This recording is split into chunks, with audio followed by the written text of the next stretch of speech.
We always talk about the large cities that are being affected by the migrant crisis, but we never actually stop and sit and look or even think about how detrimental this crisis could actually be to some of these smaller parts of America. In walks Logansport, Indiana, guys. I don't even know how this happens. I mean, obviously, this is like people are moving into the city, let's say. They're moving into the largest city that's in the state. And then instantly they're like, we're not getting enough resources here. So let's go ahead and move to the smaller towns. But of course, they don't know. The people in these towns are not prepared to take in thousands upon thousands of brand new people that have never paid into the tax code, guys. Example being that. These smaller towns are getting absolutely ravaged by this migrant crisis. Who's responsible for it, I think, is going to be the next question here. Obviously, the people that are in the White House are the main culprits here. They're the ones who have caused all of this, let's say. But if we think about the humanitarian aspect of it, then things get a little interesting. We created these cartels, basically. These cartels are basically making these areas super dangerous. The people in the White House also are printing money like it's nothing, which is devaluing the U.S. dollar. A lot of these countries have backed their currency off the U.S. dollar, so it makes their U.S. dollar less, right? They're also not making a gigantic amount of money monthly. This is the reason why the migrant crisis is hitting our borders, because we use a U.S. dollar. They want the U.S. dollar, right? But we cannot take the world's population. That's a fact. We can't.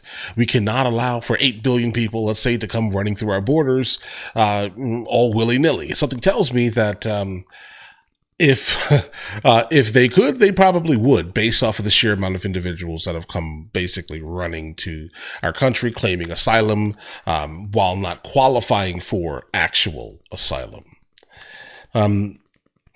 But I do think, personally, that we do need to do something for the smaller towns that are being bombarded, but I'm not sure that's even going to be even on the ticket these days, guys, right? Because as long as they get here, they're going to end up staying because the current White House is completely satisfied with these new individuals coming in that never paid into our tax code. And that's the part that I think frustrates me the most here.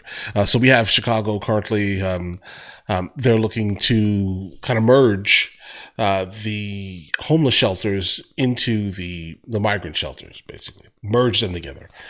That's not fair to the American citizens that are homeless. Now they're again having to find a way to share when they really do not have the resources to share.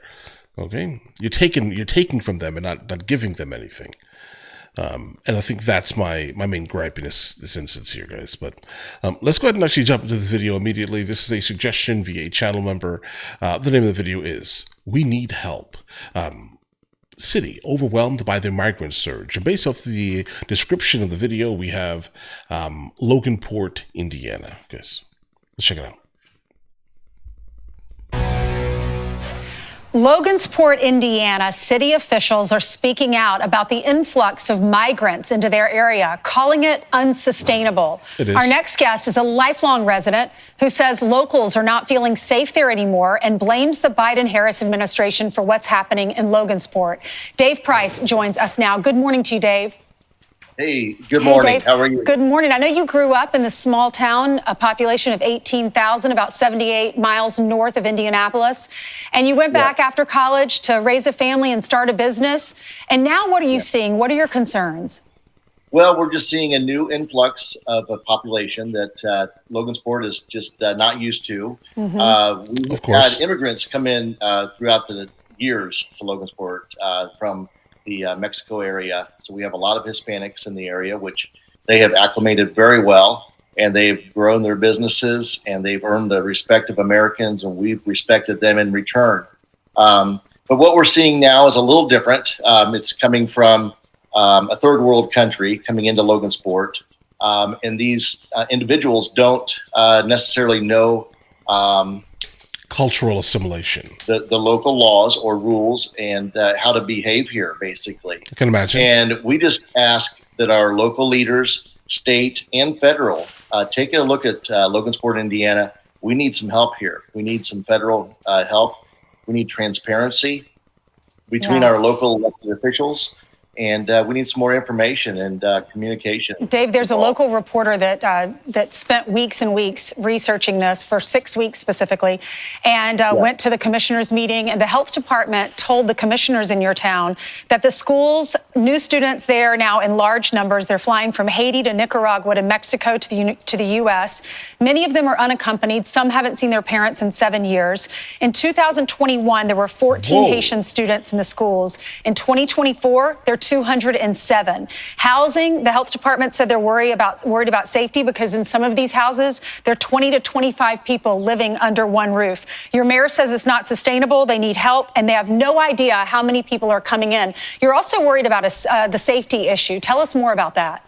Okay, let's go. Yes, we just want people to feel safe here in Logansport. It's been a great community to live in the last decade. Actually, it's the last century, I'm sorry. Yeah. And it's been a wonderful place to raise your family and do business in. And we wanted to continue down that path. Dave, why are they coming to this small town, to your town? Well, I believe they're coming for employment. I can't blame them. I don't blame the Haitians at all on this. This is not their fault. God bless them. They're coming from a third world country into America, land of opportunity. And, this is brand new to them too. They probably feel like they won the lottery in a way. And it's just a new life for them. And they just need to adjust to the American life and learn to obey the laws here and how to behave. I mean, bro, things are very, very different in Haiti. I mean, obviously, morals are let's say morals are attached to a person's culture, let's say. So things that people find, like, I guess, inherently immoral, let's say. I'm trying to choose my words wisely here. Right? But things that people find immoral are generally only immoral to their specific, subculture of a subculture, let's say. And other people may find these things not as important. And I think that's kind of what he's trying to say here. I think so, at least. They're coming with a different culture. They're coming with and they're not looking to assimilate into American society or to our American moral set.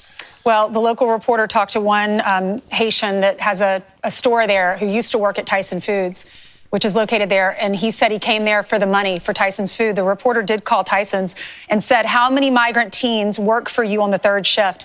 And the reporter did not hear back. And you say we need a president that will enforce the border. Dave, thank you so much for coming on. We'll continue to follow this. Listen, so here's the thing. There are not a lot of options other than just doing like a blanket ban or removing aid from whatever countries that these people are coming from. Right? So if we are giving aid to Venezuela by any means, we should stop giving aids to Venezuela by any means. Specifically, if they cannot keep people in their. I'm not saying, I don't want to. Okay, this sounds crazy. Hold on. Let me rephrase this. Okay. All right. If we are getting a gigantic amount of people from one specific place, we should stop giving aid to that one specific place. All right. Until they can do something better, right? For the people that are in their country, let's say. They need to be able to stand on their own 2 feet, not just basically be given handouts consistently, because these handouts are irrelevant. Why? Because these people are coming to our nation in basically caravans. Okay. I think that's my standpoint on that specific thing. Okay. We need to do some political stunt work, basically. Now, the Remain in Mexico thing would actually be great if that could also be secured, because the problem with the Remain in Mexico thing that I've seen, at least, is it's not very safe, at all.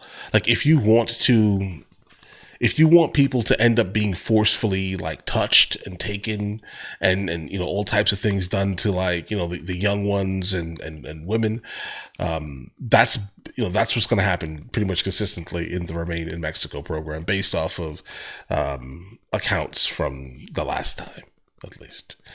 But definitely something needs to get done to where we can kind of maintain them safely until asylum is basically granted, or if it's not granted, then it's obviously time for you to head back to your country. But keep this in mind, a high 90% of individuals will not qualify for asylum because they are not seeking asylum. They are looking for economic migrancy to then, in return, make money, give money back to their nation, and remittance will now start to show up on their nation's GDP. Basically, when someone comes to America, makes money, gives money back to another country, that's called remittance. And that happens, unfortunately, all the time. So instead of letting the dollar circulate here, it goes somewhere else. And now we're making an odd black market, let's say, in a foreign nation due to economic migrancy. That's not asylum. That doesn't qualify. If you want to come, what you do, okay, is immigrate legally.